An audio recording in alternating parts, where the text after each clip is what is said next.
It is the RIOT Podcast. Happy Friday, or whenever you're listening. I never want to tell people what day it is. I don't want to make you.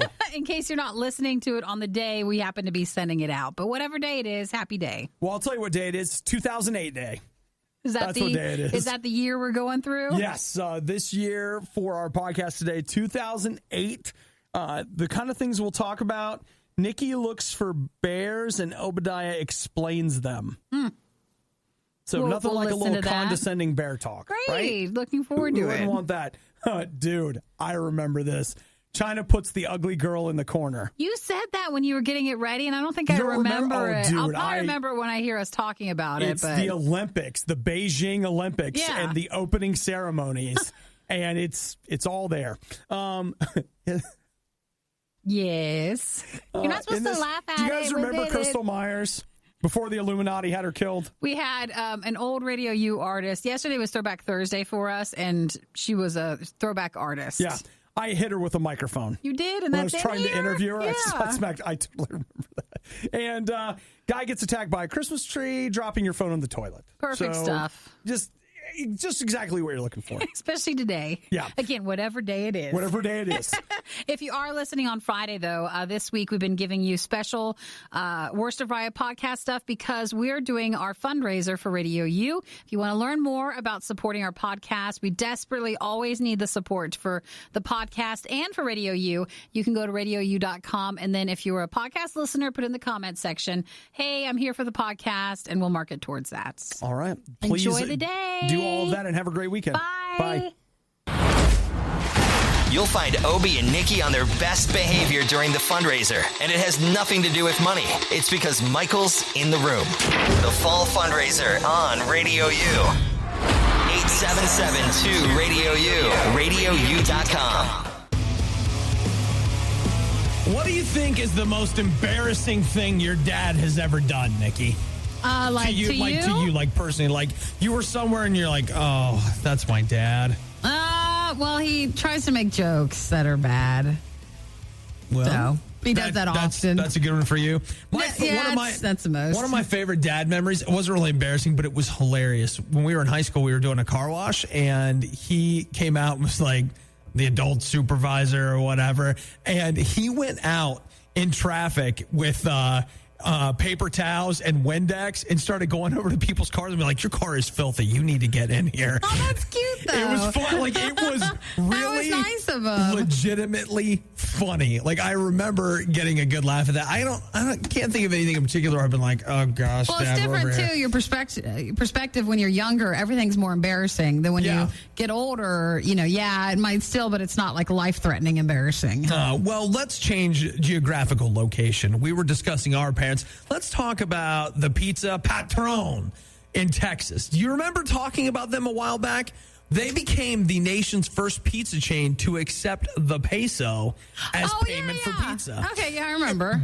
And dude, they got death threats, bomb threats, the whole nine yards. Really, really ugly. But there was a lady that worked there, Stephanie Martinez, and Stephanie, like all of us, she has parents, right? Well, one night she's working at the Pizza Patron, and you hear, "This is a stick-up!" And there's a man standing there with a gun, and, he's got a mask on and all this kind of stuff. Well, one of the other clerks, I don't know if they distracted him or what, but they bust him in the side of the head. The guy's laying on the ground. They call the police. The mask comes off, and she's like, oh, my gosh. I am so embarrassed. That is my dad. Dad. What are you doing? Come on. Like in front of my friends and everything. That's terrible that he would rob she would be so scared. Well, was he drunk? Oh, wow. Was he? Well, intoxicated. I don't oh no, I'm sorry. He didn't It's worse. I said he had a mask on. I had it wrong. He had a wig and sunglasses on. Aww. That's the best. Do not pay attention to my fake mustache. That's just too bad. Yeah, and so the police say they're not going to file any charges against the guy. Oh, at least I'm sorry, against her. Yeah, he gets aggravated robbery. Well, sure. That's just the way that goes. I think maybe they didn't have the best relationship. Well, maybe they did. Maybe he thought, you know what? It's better that I rob the pizza place because I'm not going to hurt anybody. I won't hurt her. Other robbers could come in and they might hurt somebody. But as her dad, I'm stepping in and I'm, making sure that they increase security at that Pizza Patron. I got to tell you what, I'm concerned. Oh, he was trying to teach him a lesson. Yeah, it's the riot. Don't worry, no one is mad at you for forgetting Obadiah's birthday last month. But that doesn't mean you can't make it up to him by donating to Radio U. Support the Riot Fall Fundraiser. 877-2-RADIO-U. RadioU.com.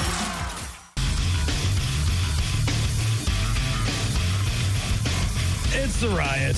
You knew that. Thanks a lot for stopping by and saying hello. We really do appreciate you taking the time. I don't know, Nikki. What do you think? You want to talk about your bear problem? This is messed up, dude. I was at lunch yesterday. I do give Nikki a hard time because she loves bears. And didn't you just plan a trip to? Yeah, I'm going to Whistler, British Columbia.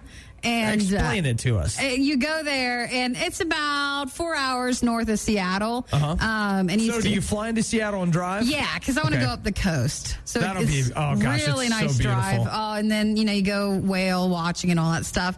And then once you get there, I'm going in May because the bears come out of hibernation. And Whistler is where the 2010 Olympics will be. Uh-huh. So it's a town known for skiing and everything. But in May, the bears come out, and so they come into town because they're all really hungry, and they just came out of hibernation and everything. And the hotel I'm staying at actually offers a bear tour where you get in a 4x4 with a guide, and it takes you to the dens and everything. And I'm going. And it has bear-proof glass? Yeah, well, they come and they carry stuff. Did you see Jurassic Park? No. Where it was no.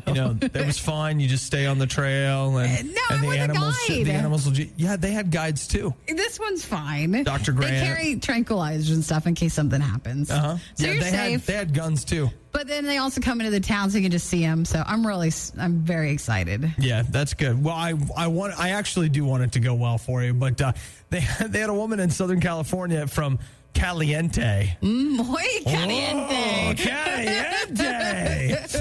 She was attacked by a bear yesterday, and here's what: it's just insane. She was out walking her dogs, and all of a sudden the bear was like, ah, or whatever sound they make. Rawr. I don't know. They make a sound, and then they come after you and tried to eat her dogs and eat her, and she was... She lived, though? She's severely mauled, but she lived. And she actually managed to fight the bear off, get into her car, and drive to a fire station. And she's right now recovering from surgery. The thing that's wild is they were talking to one of the wildlife guys out there in California, and he said, listen, if a bear attacks you, fight back. Yeah, I didn't quite know that. You never know if you're supposed to play dead, hide your head or fight back, but they say fight. They say fight back because like a lot of animals, if there's too much fight in you, they will leave you alone because they just want to eat you. They don't want to, they don't fight have to work with you. for it. Yeah, it's kind of like us. Think about this. Think about you go to Arby's and the sandwich hits you. And, then you try to take another bite and the sandwich hits you again. And after a while, you just be like, I don't want this sandwich. I'm going to McDonald's. You guys got anything that's not going to fight with me over here? What is this? That's an excellent example. That's a way to explain that. I mean, seriously, if you think about it, after a couple of punches in the jaw, you'd be like, okay, we're done here. They did say that they think the bear attacked because it's misplaced because of all the wildfires. Yeah. It's not in its traditional area, so they're all very territorial right now. Yeah, because someone burned down their last house. But again, think about it from your perspective. Somebody burns down your house. You move into a new one. Then you see people that look like the people that burned down your last house. And you're like, hey, get away from here. You burned down my last place. I like it here. I don't like you. Go away. You should write a brochure on this or something. You're perfect for that. Animal safety. All we're asking you to do is keep donating until Nikki's puppy Instagram is popular enough to pay the bills around here. Radio U's Fall Fundraiser with The Riot. 877-2-RADIO-U. RadioU.com. It is The Riot. This has made my morning. What had happened is, I think it was probably, maybe January or February. Yeah. We were just online, and we heard of this place called Biscuit World. And Obie and I have not been known to turn away a biscuit, because we are all about those. And so Biscuit World is kind of like a fast food restaurant, but not really. You'd go in. Did it have a drive-through? Or? I don't think so. All I know is that we went to their website and there's nothing on the website. If you want to start a franchise, you could get info from the website, but you can't find locations, a really good look at a menu. Right. Nothing along those lines. So Obi and I just left it as, hey, one day we have to go to Biscuit World, please. And then I go and see that someone here went to Biscuit World. Well, care to explain? After going to Biscuit World, I can understand why maybe their online presence isn't really up to par, because I actually had to ask them, do you guys take credit cards? Like, it wasn't marked anywhere. It just seemed like the kind of place where, I don't know, I would have to give them cash and then they'd ring it up on like an old school. Or if you did have a credit card, it was the one where they put it on the paper on top and they slide it over it. Yes, exactly. That sort of thing. But yeah, we went to Biscuit World. Basically, Tudor's Biscuit World or something. Tudor's Biscuit World, yeah. We saw them on the way down, and there was probably, I don't know, somewhere between 5 and 10 of them that we saw in West Virginia on the way down there. And so on the way back, it was getting close to lunchtime. We had just crossed into West Virginia, and I'm like, we are not stopping until we find a Biscuit World. So right around Ripley, I think, West Virginia is where we got off. And it was weird because we got off the exit and we saw the sign for it, but then it's like 2 miles that way. And normally they're right there. Not with the Biscuit World. Yeah, we had to drive 2 miles. It wasn't that far, but 2 miles down the road to find Biscuit World, and there it was in all its glory. And it looks like they had taken another restaurant, gutted it, and put their stuff in it. But it didn't look. It didn't look like they had built the building. Yeah, it wasn't like a modern look for anything that they had associated with it. I didn't do this, but I should have taken a picture of their menu, because their menu looked like a concession stand at the fair, where the letters biscuits are just slid in, that kind of a thing. Well, that's how they can guarantee you low prices, but Nick. there was so many things on that menu, and all of this to say that the food was amazing. Like, I got a BLT on a biscuit, and their biscuits are big, like quarter-pounder sized bun. Fluffy too, were they? Oh man, they just fall apart. Like, you really have to you really got to get a grip on the biscuit, or else it's just all gonna, come apart in chunks. But that was really good. And then another person we were with got chicken sandwich. Let's see, the other person got. Oh, it was kind of like an Egg McMuffin, but it's on a biscuit, and then you got Canadian bacon, and then instead of a slice of cheese, it was cheese sauce. Oh gosh, my heart hurts. It looked like Velveeta? Awesome. Well, it was kinda? but it looked good. And then, instead of fries, you could choose a bunch of different side items. Like Sarah got... Man, I would have had a side of biscuits. What are you doing? Sarah got... mac and cheese, which she said tasted like her mom used to make it at home. And then also like those like cinnamon apples. They're like baked apples. Why didn't you bring anything back? Dude, it was so good. And basically you place your order. They give you a tray with like a cup and actually real silverware. And you just go and sit down at the table, and then they bring out your food later. So that's because it takes love. It takes time to make that. We will have on Wednesday when Obi comes back, we will have the same exact conversation then. That's cool. Because I can't believe you went there. Yeah. We really want to go, but it's too far south for us. I'm not going to West Virginia just to go to a Biscuit World. Biscuit World is the ultimate hole in the wall.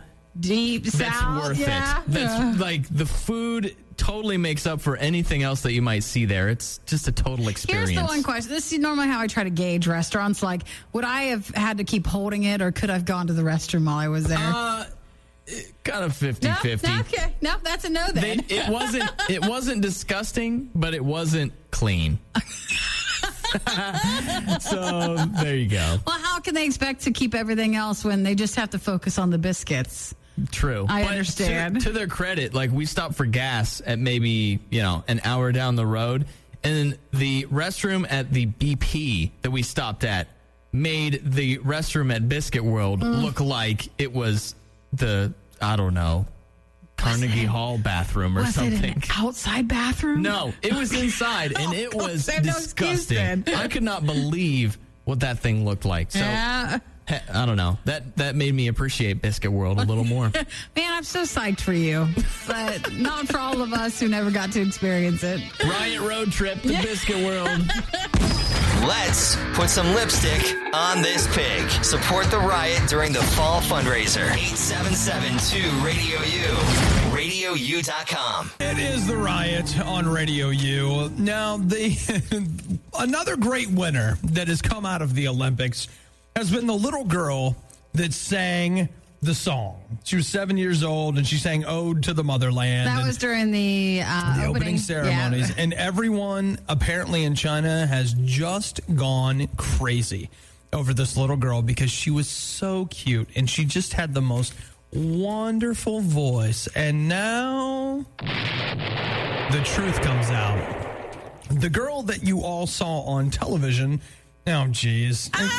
Why don't you just say girl number one? Girl number one was not the one who sang the Ode to the Motherland. She's the one who lip-synced it. You see, girl number two is the one with the incredibly talented voice. But just before the opening ceremonies, a Chinese official was like, gotta be honest, when I look at you... But your voice is amazing. Just is incredible. And so as a result, here's what we'd like to do. We want you to stand behind this curtain over here, okay? No big deal, but no one's going to have to look at that face. All right? And then we're going to have girl number one, who is stunning, by the way. I mean... as stunning as a 7-year-old can be. Not that I'm one of those guys. No, they're saying how very cute she is. And she had been in a lot of commercials and had done a lot of work. So, I mean, they're familiar with her. So they went ahead and paraded her on out, and she lip-synced the song. And so they've released pictures of Ugly Girl, which was girl number two, which, by the way, she's not. She's not. They're just saying, like, her teeth aren't as straight, or she's not as cute. What, cute as a button or something, compared to the other girl. Here's what I love. I seriously love this. This is what China has had to say about it. Chen Guigong, who is the chief music director of the ceremony, he says, the national interest requires that the girls should have good looks and a good grasp of the song and look good on screen. Len Miyoki was the best in this, and Yang Piai's voice was the most outstanding. We had to make that choice. It was fair to both of them. And wait a minute, where's the quote that is the real winner? Why they picked the prettier? Oh, crap. They said, no, I should have highlighted because it was great because it was so, as Nick said, it was so Animal Farm. We did what was best for the nation. Well, like the girl itself, the one that sang it but was kicked off from actually appearing on it, she said that it was an honor basically to at least be chosen to be a part of it, to sing it. She didn't say that. It was very orchestrated. The Politburo wrote that. Yeah. They're like, here, this is what you said. Now get back behind the corner before somebody, oh gosh. No! I'm sorry. We can't look at you. That's terrible. It is They do say it lends to how important it was for Beijing and for China to have an image during the Olympic ceremony. If anything, this just screams that in China, things may not be as they seem. We've got a beautiful exterior, but, ugly girls in the back singing the song. It's terrible. Like, seriously, this to me, I'm sorry, but it's an indicative of an international problem when we can't, it's not enough for somebody to be talented and excellent. They have to be gorgeous, too. Hello. Cute. Oh, it's just not enough. Obadiah is vanilla, Nikki is cherry, and Michael is Dr. Pepper. 3 great tastes that fundraise great together. Donate now with the Riot. 877-2-RADIO-U. RadioU.com. It's the Riot on Radio U. 877-2-RADIO-U. Last week, Krystal Myers joined us in the studio on Tuesday morning. Many of you heard it. If you didn't, you can find it in our podcast at RadioU.com. And also just the RIOT.RadioU.com. It's located there. You can listen to it. Yeah. Now, she also hosted TVU's Most Wanted with Jared over the weekend. We should have some of her stuff archived on YouTube. We probably don't, but I'm sure it will be around later, and I'll put it on the blog or something like that. But one thing that we did export specifically for YouTube is that I definitely hit Krystal Myers in the face with a microphone. Yeah, that's right. And you know, it's funny. How long have I been doing TV? 5 years, 6 years? I don't know. Because with radio, it'd be really hard. You practically couldn't do it in radio. It's almost impossible. Only if you were on a remote somewhere. And if you're on a remote, we hold our mics. But here, I mean, we have mic stands to do the job for us. We were working on location with one wireless mic. And so I was talking into it, and then I was like putting it over to her and back and forth and back and forth and back and forth. And I asked her a question, and then I just hit her in the mouth with the mic, like just right there on the, like, whack.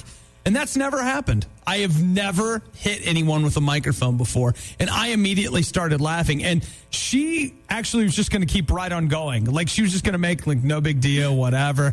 No, I couldn't let it go. I definitely hit her in the face. And then she laughed because you laughed. Right. Now, are you going to be afraid every time you're doing an artist interview, like you're going to hit him? Nah. Because you knocked her pretty good. Oh, I didn't hit her that hard. Well, I kept hearing, we played back. We played it in slow motion. And it's like, boom. So it sounds way worse. Yeah, everything in slow motion's better. We know that. But no, I think she's okay. And I would just like to say again how much I recommend Krystal Myers' new album. It's very good. And I don't know. It's a good end of summer album. Summer's not over. It's got another week left. Fire it up and enjoy it. Your donation will help answer the eternal question: cake or pie? Support the Riot Fall Fundraiser. RadioU.com. It is the Riot on Radio U, 8772 Radio U. We have in the past discussed a great many moral dilemmas that we as the modern consumer do face. And we have exhibited here also the great love that individuals have for their cell phones. You know, I saw the new BlackBerry, not the Storm, but the other one. Yeah. What is it? Do you remember? I remember. I just focused on one. They just had, it just went up for pre-order at Best Buy. And if you don't sign up for the 2-year contract or whatever, you just straight up buy the phone, $679 for the phone. $679, dude, just for a phone. I mean, yeah, I know it's a BlackBerry, blah, blah, blah. Yeah, but still. Dude, that is a lot of money. Come on. If you think about, I remember griping about how much was the PlayStation 3 when it came out. And $600. Every gaming system, there you go. Dude, it's amazing to me. Well, an individual in France, he was on one of the, I don't even know what they call it there, like one of their bullet trains, like from La Rochelle to Bordeaux in Western France. And he's in the bathroom, and then plop. No, not his new one. His phone falls in. The $600 phone or just a phone? We don't know. Okay. I was just exhibiting how phones are important. Oh, don't say it's the new BlackBerry in the toilet. The phone falls in, and of course he reaches in to grab it. But here's the thing about these trains is that in order to keep things going the way they're supposed to, they have, and I quote, an incredibly powerful suction that goes to work, and they're automatic flush. And if you think about, like, if you're on a plane. Yeah. But, way worse. Way worse. Dude. I mean, I assume. They say it's pretty bad. And so he reached in to grab it, and his hand sucked in. They had to stop the train, call in, like, the fire department, and they had to remove the entire toilet. His hand's still stuck in it. They had to take him out of the train. Oh, that's so embarrassing. And, cut it off of him while he was outside the train using, like, a bunch of power tools. Can't they just turn the suction off? You know what, Nikki? That's a good question.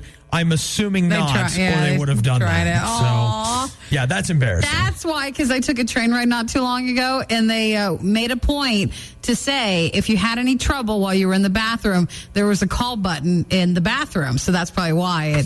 Maybe you have no idea what goes on in there. I didn't go in, but it's scary, dude. Weird. Scary place. But man, can you imagine? It'd be bad enough like you just drop your phone on the toilet. You're in the bullet train thing, and it.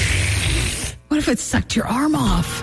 dude, that's a legitimate fear. Or you're in there screaming like, ah! And someone's like, man, somebody's having a hard time in the bathroom. Eventually you go in and check on them. They go, should we go in and check? No, just let them be. Right.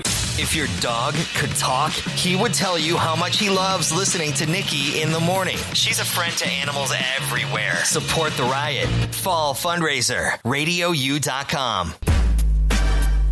The plans, as of right now, for me and mine, Alicia and I, we have our Christmas trees up. But the thing is, we're not, they haven't been decorated. They got so lights is it still on the them. tree? It's the tree, the lights, the topper. Where's the done. ornaments? They're in a box. So tonight, the plan is to get them out of the box and put them on the tree. And, of course, we want to celebrate full effect. So we've got eggnog. We've got cookies to be baked.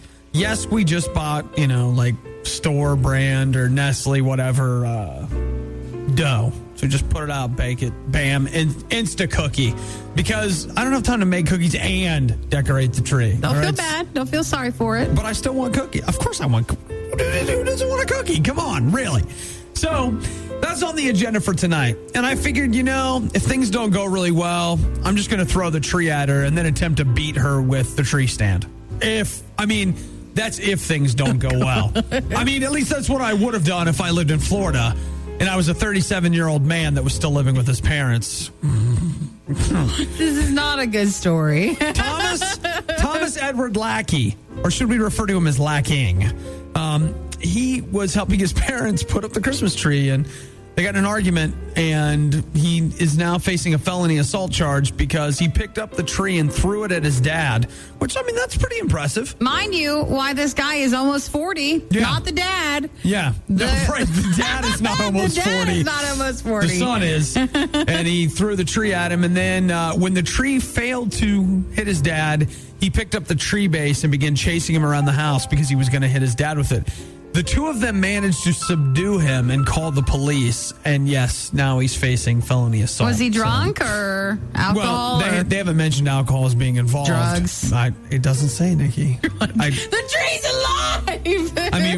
One would like to think that he was under the influence of something. Something. To cause that behavior. Because, at that age, really? Is that what you're supposed to do? Well, my thing is Still maybe be at home? Maybe his dad refused to buy new lights year after year, and so he was having to go through and test each individual bulb, and it made him angry. And he was like, fine, if this is what you want, eat tree. If you won't eat tree, then why don't you try out this tree stand, old man? I always like You're it not too. so tough now, are you? I like it when parents turn their children in. Well, Dude. at this point, they most definitely should, but... At 37, it's time to do something, all right? If you're living with your parents to help them, okay, I got no problems with that. If you're assaulting your parents with a Christmas tree... And stand. You better be no, there's no excuse. Unless your parents aren't actually parents, but are aliens that have plans to conquer the world and only you know about it, either A, you should hit them with the tree, or B, you should check into a psycho ward. But Nikki and I aren't here to make judgments. Just merely to tell you the story. We're just here to spread some holiday cheer, and tonight I'm going to put my Christmas tree up. And I don't currently have plans to use it as a weapon unless I absolutely have to. Thanks for listening to the Worst of the Riot podcast. Oh no, I missed it. Do it again. You can hear us live every day on the RadioU network through the RadioU app or at riot.radiou.com.